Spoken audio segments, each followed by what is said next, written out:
While strong, it has been our obvious policy to weaken them. Now that they are weak and harmless and most of their lands fallen into our hands, they must be taught to improve their condition. William Clark, Superintendent of Indian Affairs. For decades, federal agents and Christian missionaries had pressured Indian nations to abandon their traditions and assimilate into white society. The policy, promoted by Thomas Jefferson and others after him, advocated intermarriage, religious conversion, and financial incentives to turn Indian people into Americanized farmers. In the South, U.S. policy was succeeding. Traditionals had been eliminated as a serious military threat, and American culture was spreading. The large southern nations, the Cherokee, Choctaw, Chickasaw, Creek, and Seminole, came to be known as the 5 civilized tribes. To the Americans, the most civilized of these were the Cherokee. We call ourselves Ani Yawiya, which is translated into the principal people. When the Creator made the world, He created these beautiful mountains here in the Smokies. And He needed someone to live here, someone who would take care of what He'd made and what He gave to us. And so He chose the Cherokee people. The ancient Cherokee nation flourished in and around the Great Smoky Mountains, building their capital of Echota in the foothills southwest of present-day Knoxville, Tennessee. Echota was a peace town where no one could be harmed. But with each passing generation, there were fewer and fewer who clung to the traditional Cherokee lifeway. Many Cherokee became successful, modeling themselves after their American neighbors, living in 2-story houses on plantations, raising European crops, owning slaves, and educating their children in American schools. In 1817, a new national council formed, with wealthy landowner John Ross as its principal elected chief. The centuries-old clan-based government was replaced with a republican state modeled after the American system. Echota, the venerated Cherokee peace town, was replaced as seat of government by New Echota in Georgia. In 1821, a man named Sequoyah completed an alphabet that committed the Cherokee language to writing. Soon they had their own newspaper, the Cherokee Phoenix.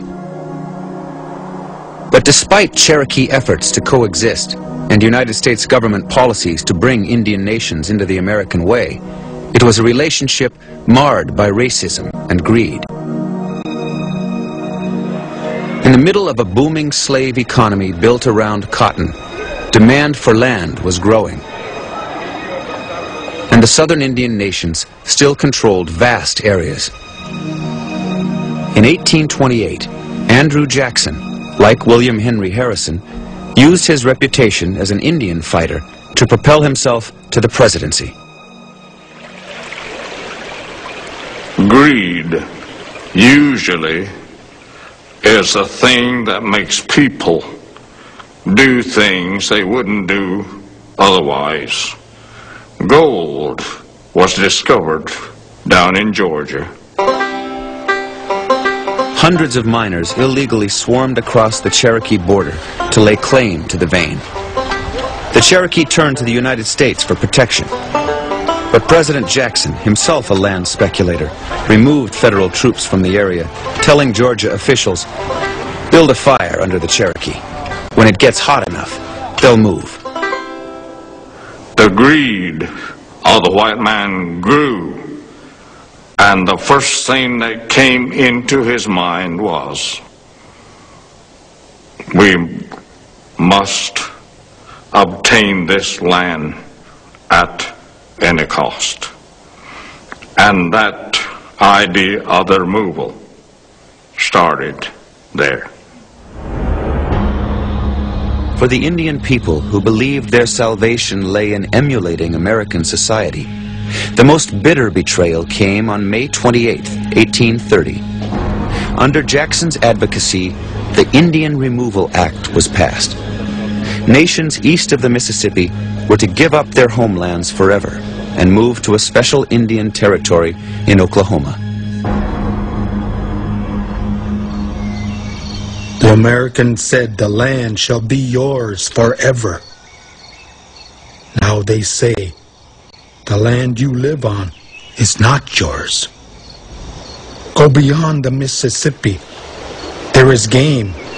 There you may remain while the grass grows and the water runs. Brothers, will not our great father come there also? Speckled Snake Creek. At New Echota, Cherokee leaders felt deeply betrayed. Principal Chief John Ross and wealthy Cherokee landholder Major Ridge both had fought alongside President Jackson in a war against traditional factions of the Creek Nation. Meeting in violation of Georgia state law, the Cherokee Council vehemently opposed removal and reminded the nation of their law that carried the death penalty for anyone who sold Cherokee lands without authorization. Even if report was favorable as to the fertility of the soil in Indian Territory, if the running streams were as transparent as crystal and the silverfish abounded, we should still adhere to the purpose of spending the remnant of our lives on the soil that gave us birth. Cherokee Council